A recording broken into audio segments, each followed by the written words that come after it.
Happy birthday, dear Babjol. Happy birthday to you. হেই কি অবস্থা সবার? আলহামদুলিল্লাহ আমি অনেক ভালো আছি। চলে আসছি হচ্ছে একটা স্পেশাল ব্লগ নিয়ে। আজকের ব্লগটা কি স্পেশাল বলার অনেক কারণ আছে, কারণ আজকের ব্লগটা হচ্ছে মূলত আমার বাপ্পির বার্থডে নিয়ে ব্লগ। বাপ্পি বলতে হচ্ছে আমাদের বাবাকে আমরা বাপ্পি বলে ডাকি, পরে যদি কোনো কনফিউশনে না ভুগো সেই জন্য হচ্ছে আগেই বলে দিচ্ছি। আর আরেকটি স্পেশাল কারণ হচ্ছে কেক বানাচ্ছি একদম নিজে হাতে। ধরো এটার একটা মানে ফিলিংসই আলাদা যে আমরা হচ্ছে আমাদের প্রিয় মানুষদের জন্য নিজে হাতে কেক বানাচ্ছি। সবসময় তো আমরা হচ্ছে কেক গিফট করতেই পারি, বাট যেহেতু আমি কখনো কেক বানাইনি, আমার ভাবিও কখনো কেক বানায়নি, মামুনি তো বানাইছি, তো মামুনি আমাদেরকে হেল্প করছে, আমরা হচ্ছে কেকটা বানাইছি। আর ডেকোরেশনটা পুরোটাই আমার ভাবি করছে, আমি এগুলো আবার অত একটা পারি না। তো এখানে হচ্ছে আমরা সুন্দর করে কেক করার পরে এখানে হচ্ছে সুন্দর করে যে যে নামে ডাকি সেইভাবে হচ্ছে একটা কার্ডের মতো করে দিয়ে দিছি যে বাপ্পি বাবা যেভাবে আমরা যেভাবে ডাকি সেটাই।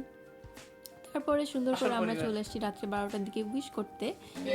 To you.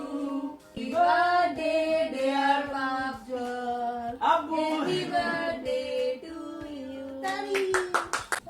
কেমন হয়েছে? আমরা না সবকিছু হচ্ছে ছোট ছোট জিনিসকে ভালো অনেক বলতে বেশি হবে, মজা কারণ করে ভিডিও করি। হচ্ছে। এই জিনিসগুলো তো হচ্ছে পরে পাবো, বাট হচ্ছে এইভাবে তো আর সেমভাবে পাবো না। তো এখানে হচ্ছে ভাই আর ভাবি মিলে হচ্ছে শার্ট দিছে, আমি একটা গেঞ্জি দিছি, আর মামনি হচ্ছে হুডি দিছে। ওগুলোই হচ্ছে বাপ্পিকে দেখাচ্ছিলাম।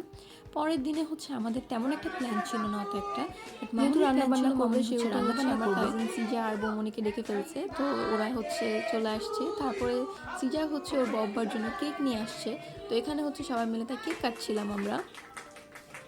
আর সাথে যেহেতু চাচুরা ছিল না, দিদাও ছিল না, তো সবাইকে হচ্ছে আমরা ভিডিও কলেও দেখাচ্ছিলাম যে আমরা আবার সবাই একসাথে ওই যে হামসাতসার টাইপের একসাথে সব কিছু করি। তারপরে মামনি হচ্ছে বিরিয়ানি, চিকেন অনিয়ন চপ আরও কত কিছু রান্না করছে, ওগুলোই আমি হচ্ছে দেখাচ্ছিলাম। মামনি রান্না করছে, আমি একটু টুকটাক দেখাচ্ছিলাম, এতটুকুই। তারপরে খাওয়া দাওয়া করে আজকের দিনটা শেষ করি। আজকের জন্য এতটুকুই। আল্লাহ হাফেজ।